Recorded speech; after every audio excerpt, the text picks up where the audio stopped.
Feast your eyes, gentlemen. Wow. Spectacular. Just imagine, you've come here, a well-to-do pirate far away from your oppressive government. How does one even begin to describe the visual fidelity that Uncharted 4: A Thief's End offers? It's quite honestly impossible to describe it in full.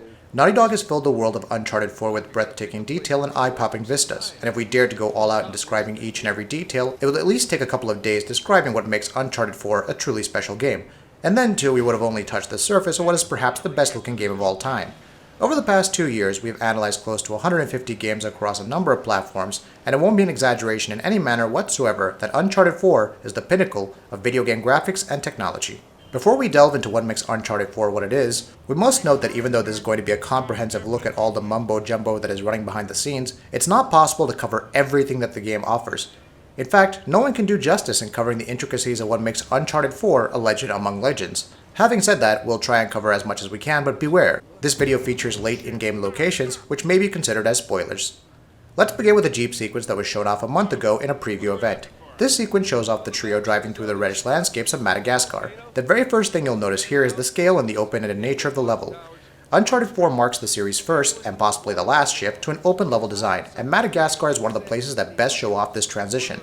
It must be noted that Uncharted 4 is not an open-world title, so this primary agenda of going from point A to point B is still pretty much a thing, but this level is quite open, so it gives the player the perfect opportunity to explore the surrounding environments. It's also easy to get lost here since Naughty Dog have done an impressive job with the level design. There's obviously a way out of this location, but you'll find it in the least expected place. This level is also a testament to the game engine's texture streaming technology. Modern games such as the recently released Quantum Break and Just Cause 3 were great looking games, but both of them suffered from a lot of pop-in issues, especially in those areas which had a lot of foliage. But Uncharted 4 is a different story. We saw an extremely minimal amount of pop-in issue in this level, and given that this is a rather open piece of land, this is a remarkable achievement. The level set in Madagascar also has rich flora and fauna, so it's not unusual to see a flock of birds flying in the distance, or a pool of water getting accumulated in various places. There is a rich amount of geographical detail here, and everything what you see on the screen is happening for a reason. There is some intelligent level design which considers both the verticality, which we'll get to in a bit, as well as the horizontality, which tightly integrates with the gameplay. One of the first things that can be clearly observed is how wet and dirty the environment looks. It seems that before our heroes landed here, the place received a good amount of rainfall. This is clearly evident by the mud pools everywhere and the bright dynamic lighting which generally happens when the rain has stopped and the sun is out. Now keep in mind, it rained, so as the players drive above the water level and on top of the mountain, the climate will become a bit cooler, lighting will be less intense, and there will be a general feel of calmness when you look from the top. And this is something that Naughty Dog have beautifully captured here. The clouds move in dynamically across the entire level, creating a realistic lighting effect depending on where you're located according to the sea level. Madagascar also gave us an opportunity to get Drake all dirty and wet. As we made him roll in the mud pool, Drake's clothes will get dirty. Fortunately, a short shower under a waterfall cleansed him off of all the dirt and debris. The same effect can be witnessed on the 4x4 vehicle. Dirt will get accumulated as we race across the level, only to be cleansed when we come across a pool of water. Hey, you see something?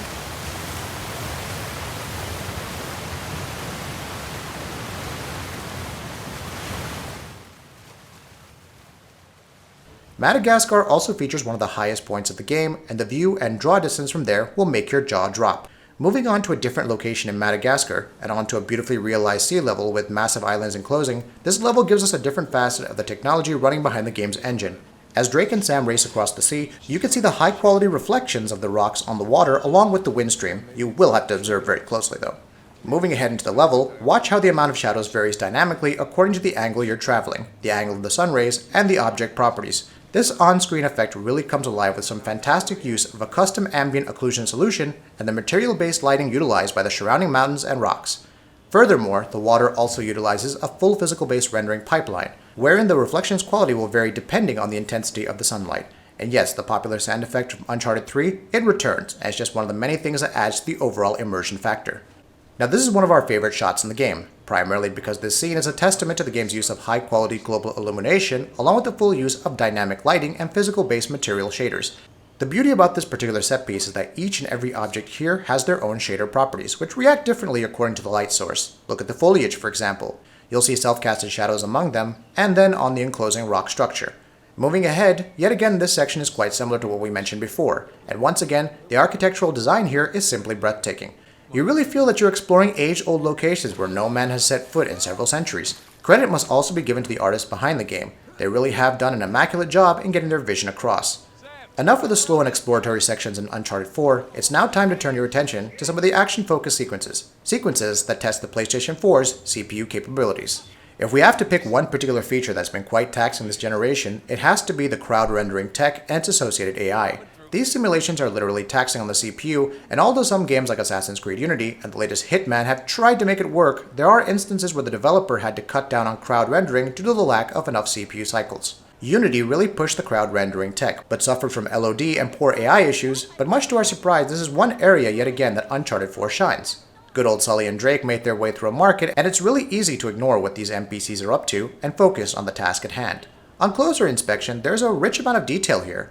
They aren't your typical dumb NPCs with an even dumber AI. They're highly detailed, fantastically animated NPCs, and all of them have their own sets of AI and simulation. And just like Assassin's Creed, when something goes wrong, they will run for their lives. However, unlike Assassin's Creed Unity, the game's frame rate does not struggle, and their animations are much more authentic.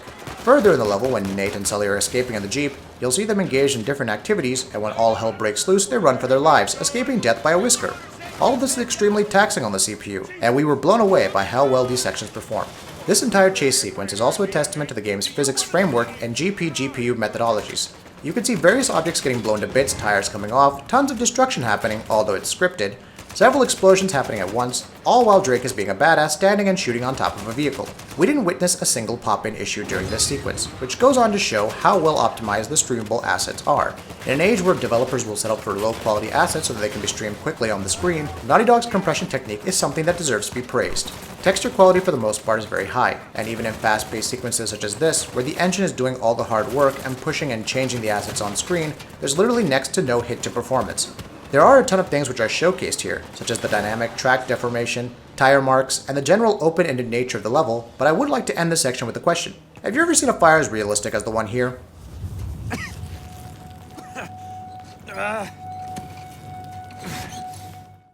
Moving on. Ever since Uncharted 2, Naughty Dog have focused on making certain aspects of the game better. In Uncharted 2, Naughty Dog strived to surpass what they did in Uncharted 1 by adding over-the-top moments. In Uncharted 3, they updated their engine to include realistic fire, sand, and water simulation effects. But in Uncharted 4, a mud pool seems to be a focus, and what better way to represent it by making Drake drive a 4x4 with Elena by your side. This level is similar to the reddish landscape that we discussed earlier, but things are made daunting since the area is by all means flooded. There are a lot of impressive volumetric and water effects to be seen with regards to the water's flow direction. Players won't be able to simply drive the car anywhere they want, especially in those areas where the current is strong. Once again, kudos to the level designers for making the level feel open-ended despite being linear at its core. The playable area is big, and as usual, you'll have to find your way across using your rope and whatnot. What sets this level apart from others is the rich foliage. This mission is in many ways reminiscent of the one we played way back during Uncharted 1. Comparing the two side by side really shows how far Naughty Dog has come. The evolution of the series in the last decade has been nothing short of exemplary. The amount of beauty and the attention to detail, along with the stunning amount of foliage, is simply too much to consume. Hey, it's this way. Yeah, I know. I was just, checking the waterfall.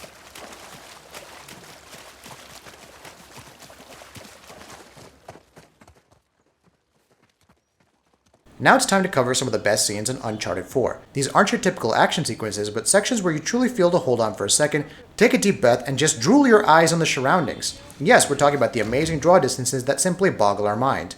Climbing on the top of the tower or a mountain to get a peek at the world below is nothing new in video games. We've all done that in The Witcher 3 or Assassin's Creed, but how do you even define this view? There's simply no words that will do justice in describing it, so let's take a few seconds to get our breath back. Quite the crow's nest, huh?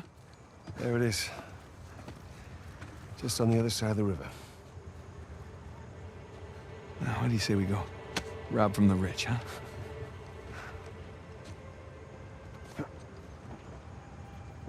Hey, is there a path down there? Of sorts. Come on.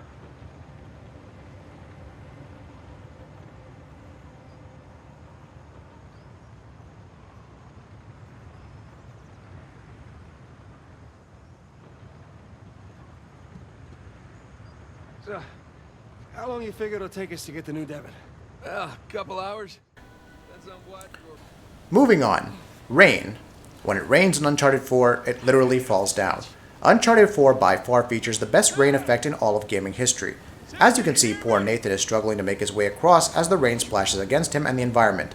Not only that, you can also see the waves splashing and dashing against the mountains. All of this is quite standard fare, but what really intrigued us is the accompanying wind effect and how it affects the angle at which the rain is falling down. Furthermore, platforming is affected too, as Drake has to take it easy and slow, and put in more effort in making those climbs, something that he's able to easily accomplish when it's dry. Even in the prologue sequence, we can see some really complex water simulation mixed with the rain effect and on-screen explosions, physics, and a ton of shooting. And once again, performance is pretty much consistent at 30 FPS. And here we have one of the most impressive shooting sequences in the game. This is impressive on so many levels because 1, this isn't a particularly well lit area, so most of the reflections and screen space lighting is based only on a few light sources. And secondly, we also get a look at the destruction capabilities of the engine, which seem to be dynamic in nature. Furthermore, when observed closely, we also get a look at how individual bullet fire casts dynamic lighting effects on the nearby pillars. This is yet another subtle but an important detail which we've come to expect from Naughty Dog. Naughty Dog weren't fooling around when they said that the open-ended nature of their level is going to impact gameplay in a big way, and this level, which is set at the very end of the game, showcases its biggest visual finesse. This level doesn't have much action, but the amazing draw distance and the general calmness and coolness of this level really sets it apart from any other level in the game. Moving on to the final parts of our analysis, we want to confirm that the game runs at a full 1080p resolution at a nearly locked 30 FPS. The game uses temporal aliasing, which does a remarkable job in maintaining the image quality with next to no jaggies. However, ghosting effects are observed when the camera pans quickly, similar to what we saw in Quantum Break, but it's extremely rare. Shadow quality for the most part is medium. It's a trade-off that most games do these days to achieve better fidelity in other graphical assets, and it's no different in Uncharted 4. To be honest, you won't even care about the shadow quality given the other visual finesses. Character animation is yet another aspect that Naughty Dog have delivered big time. Drake's moves are now believable, his jumps feel more genuine, and somehow he feels eerily close to being real. Cutscene quality is remarkably similar to gameplay sections. Character models are consistent across both modes, and there's very little compromise when the game transitions from cutscene to gameplay. Facial animations are just another highlight of the game, and let's just put it this way. You won't find a more realistic looking character than Nathan Drake in terms of expressing emotions. All this is helped further by skin shaders and a big bump in the number of possible animations compared to the previous entries. Audio also deserves a special mention, especially the way different guns sound in different environments.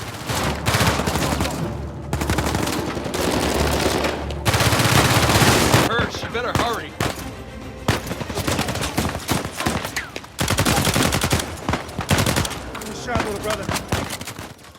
And it doesn't stop there. There are plenty of modifiers that enable you to apply various visual filters that help you change the way the game looks. There's also a slow motion mode which will help you to take a closer look at how the physics work in case of explosions. As mentioned right at the beginning, we don't think anyone could do justice in describing the technology behind the game. Uncharted 4 is truly a next-gen title, with next-gen technology developed by some of the brightest minds in the games industry. Just think about it. Who cares about adding dust on the top of a 300-year-old object and have Drake walk on it and leave shoe marks behind? Who cares to add hair simulation when Drake goes under a waterfall? Who cares to add subtle effects such as Drake shoving his hand on nearby walls so that he can balance his run? Naughty Dog cares, and this is why they've taken video games well and above to a place where no developer would even care or dream to go. Well done, Naughty Dog. Next Gen indeed begins when you say so.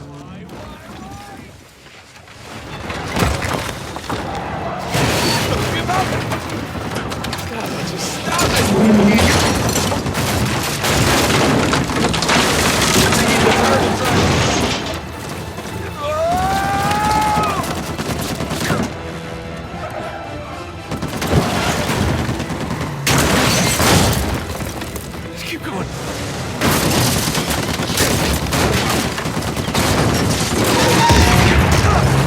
Holy sh... Sully? How you doing, Nate? Look out! Throw me the RPG! Okay, playtime's over.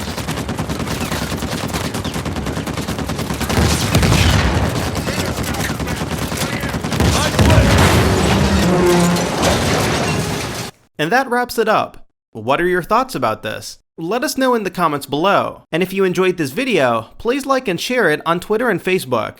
And why not consider subscribing? We upload some really cool videos almost every day. Thank you for watching this video and happy gaming!